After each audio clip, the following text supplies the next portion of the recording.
हर हर महादेव, जय शिव शंभू। आप जानते होंगे विशेष तौर पर महादेव की उपासना से सभी नवग्रह अनुकूल होते हैं और परिवार में समृद्धि आती है।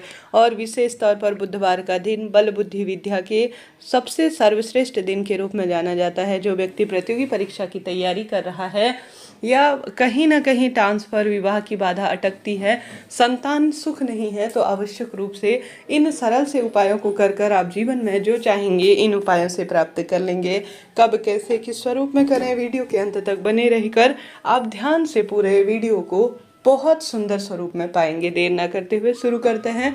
सबसे पहला सबसे सरल श्रेष्ठ उपाय चावल को पीस करके उपटन का है, तो ध्यान से सुनिए, वीडियो के अंत तक बने रहिएगा। आप जानते होंगे चावल चंद्रमा से संबंध रखता है और चावल जो है अपने आप में सब कार्यों की सिद्धि के लिए माना जाता है। मेरे महादेव को अगर जो व्यक्ति अलग अलग चीज़ें समर्पित कर देता है उसके भाग्य में निरंतर वृद्धि होती है। जैसे गेहूँ समर्पित करने से रोग कटते हैं, सूर्य ग्रह की स्थिति मजबूत होती है। चावल समर्पित करने से चंद्रमा की कुंडली में स्थिति मजबूत होती है, धन लक्ष्मी के आगमन के राह खुलते हैं।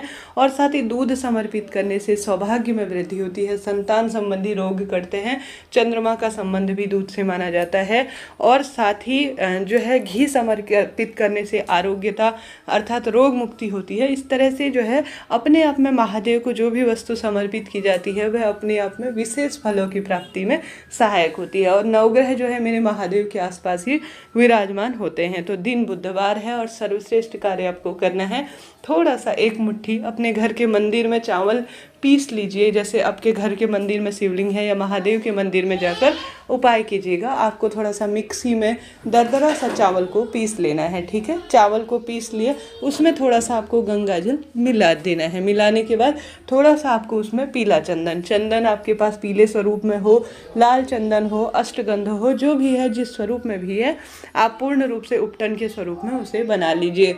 श्री शिवाय नमस्तुभ्यम कहकर खास कोई इच्छा है अपने बच्चे के लिए, अपने रोग मुक्ति के लिए भी इस उपाय को आप समय समय पर कर सकते हैं।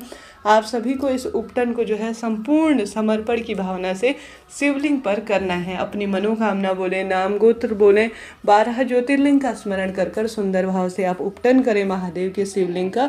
समय समय पर अलग अलग तरह के उपटन मेरे महादेव को लगाए जाते हैं जो कि अपने आप में बहुत विशेष माने जाते हैं। और इन दिनों तो बहुत शुभ दिन चल रहे हैं। उपटन लगाया, उसके बाद थोड़ा सा मात्रा आप शिव पर चढ़े हुए इस उपटन को, जो चावल और आपने चंदन का उपटन बनाया है, उसको थोड़ा सा उठाकर आप कटोरी में लाकर घर ले आए और एक जल का लोटा शिवलिंग पर आप समर्पित उपटन करने के बाद जरूर से समर्पित कीजिएगा, ठीक है। गोलबत्ती का घी का दीपक लगाकर आप संपूर्ण समर्पण की भावना से मेरे प्रभु की जो है आरती कीजिएगा। कोई सी भी सरल सी आरती, सरल से नाम मंत्र का स्मरण कीजिएगा। दुर्भाग्य सदा सर्वदा के लिए खत्म होगा और निश्चित ही जो चाहेंगे आप ना इस उपाय से प्राप्त आपको हो जाएगा। यह उपाय क्रोध को कम करने के लिए, सही मार्ग प्रशस्त करने के लिए भी किया जा सकता है। तो प्रत्येक माता को अपने बच्चे का नाम गोत्र बोलकर 12 ज्योतिर्लिंग का स्मरण कर कर कभी कभी किसी शुभ दिन में हर कार्य की उन्नति के लिए यह कार्य करना चाहिए। लाभदायक माना जाता है और यह अपने आप में बहुत विशेष लगता है। इसमें कोई पैसा समय लगना है नहीं और इसके लाभ अनगिनत कहे हैं, तो करके देखिएगा, लाभ आपको प्राप्त होना है। तो इस उपटन के प्रयोग को आप एक बार जो है कोई भी व्यक्ति, बच्चे के लिए माता पिता कर सकता है, बच्चा स्वयं अपने लिए कर सकता है, इच्छा शक्ति आपकी है, तो करके देखिएगा, लाभ होगा। जो आप मंदिर से थोड़ा सा उपटन लाए हैं, आप तिलक के स्वरूप में थोड़ा थोड़ा अपने बच्चे के मस्तक में स्वयं आप अपने लिए धारण करते हैं, तो कहा जाता है ज्ञान में वृद्धि होती है, एकाग्रता होती है, रोग कटते हैं और क्रोध इत्यादि भी बहुत इससे जो है कंट्रोल में आता है। तो सरल सा साधारण सा उपाय है, कोई पैसा समय लगना है नहीं, परंतु इसके लाभ अनगिनत है जिन्हें शब्दों में बयां कर पाना मुश्किल है। चैनल पर नए हैं तो लाइक करें, शेयर करें, सब्सक्राइब करें। कमेंट्स में हर हर महादेव या श्री शिवाय नमस्तुभ्यम लिखना ना भूलें। साथ ही आप सभी कोई प्रश्न हो तो पूछ लीजिएगा, आपका अपना चैनल है।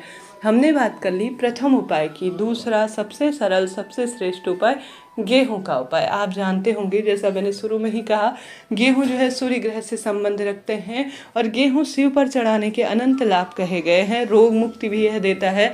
सूर्य ग्रह खास तौर पर, विशेष तौर पर रोग मुक्ति के साथ साथ तेजस्वी प्रभाव के लिए जाना जाता है। व्यक्ति की वाक्पटुता अच्छी होती है, बोलने की कला जो है बहुत अच्छी होती है, तेजस्वी प्रभाव इसका माना जाता है। तो वही गेहूं के आपको दाने लेने हैं दूसरे उपाय को करने के लिए, ठीक है। गेहूं के दाने आप 7 की संख्या में, गुरुजी ने कहा है 7 की संख्या में गेहूं के दाने आपको लेने हैं। आपको इन कटोरी में इन्हें रख लेना है या अपने हाथ की हथेली में रखकर आप सभी को इसे पूरे घर में घुमा लेना है, ठीक है। घुमा लिया 7 गेहूं के दानों को मयूर ध्वज, गणेश जी का जो सुंदर नाम है, मयूर ध्वज का स्मरण करते हुए आपको शिव मंदिर चले जाना है। जल का लोटा, आप सभी शिव मंदिर जाते हैं तो 4 पहर मेरे महादेव को जलाभिषेक किया जाता है, जरूर ले जाइएगा। कोई ऐसी दुविधा न लाए कि मैं खाली जल का लोटा नहीं, एक लोटा जल सब समस्या का हल कहा गया है। जब भी शिव मंदिर जाते हैं भगवान को, बाबा को प्रणाम करने, तो एक दीपक और एक जल का लोटा तो जरूर से ले जाइएगा। जल के लोटे में आपको थोड़ा सा गुड़ डाल लेना है, संभव हो तो लाल चंदन डाल लीजिएगा, नहीं तो गुड़ भी पर्याप्त रहेगा।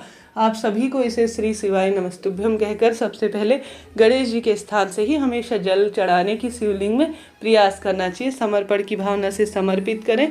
इसके पश्चात जो है आप जो 7 गेहूं के दाने लेकर गए हैं उसे आप सभी को सबसे पहले एक दाना मात्र परिपूर्ण अवस्था में होना चाहिए, वह आपको गणेश जी के स्थान पर समर्पित करना है। दूसरा, आपको नंदी जी महाराज का जो उठा हुआ पैर है ना, उस स्थान को आपको समर्पित करना है। 2 स्थान पर समर्पित करने के बाद आपको तीसरा जो है माता अशोक सुंदरी के स्थान पर समर्पित करना चाहिए। चौथा, आपको जो है जो कार्तिकेय जी भगवान हैं उनके स्थान पर समर्पित कर कर जो है 5वां आपको माता रानी के हस्तकमल पर समर्पित करना चाहिए। बचे हुए जो अंतिम जो है गेहूं के दाने हैं वह संपूर्ण रूप से शिवलिंग पर आपको समर्पित करने हैं। इस तरह के आपको 7 गेहूं के दाने का यह सर्वश्रेष्ठ उपाय करना है, जो कि निरंतर आपके कार्य बनाएगा, दुख दरिद्रता से मुक्ति देगा और सदा सर्वदा परिवार में खुशियों से जो है बरकत स्वरूप में कार्य के रूप में जाना जाएगा। तो इन 2 उपायों में से चुनकर आप विशेष तौर पर अपने परिवार में हर कार्य की उन्नति के लिए श्रेष्ठ कार्य को करने का प्रयत्न कीजिएगा, लाभ होगा। समय समय पर आप गणेश जी महाराज को दुर्वा समर्पित करवाते हैं, मोदक का भोग लगवाते हैं और साथ ही यज्ञोपवीत समर्पित कर कर जो है विशेष उनके नाम का भोग, उनके नाम मंत्र का जाप करना परिवार में समृद्धि लाता है, सुख लाता है, दुर्भाग्य दूर करने में सहायक होता है। तो इस पावन पवित्र दिन में अपने जीवन को समृद्ध बनाने के लिए इन कार्यों को करने का प्रयास कीजिएगा। निश्चित ही हर कार्य बनने लगेगा, कष्ट कटने लगेंगे और मनोकामना तत्काल पूर्ण होगी और सदा सर्वदा खुशियों के जो है विशेष तौर पर आगमन के स्वरूप में घर परिवार में होगा। गणेश जी महाराज रिद्धि सिद्धि के दाता है और हर कार्य बनाते हैं। विशेष तौर पर गणेश जी महाराज को दुर्वा की माला बहुत प्रिय होती है, सुपारी बहुत प्रिय होती है, हरे रंग की वस्तु बहुत प्रिय होती है।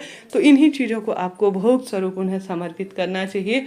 भाग्य की रेखाएं प्रबल होती हैं और कष्ट सदा सर्वदा के लिए मिटते हैं।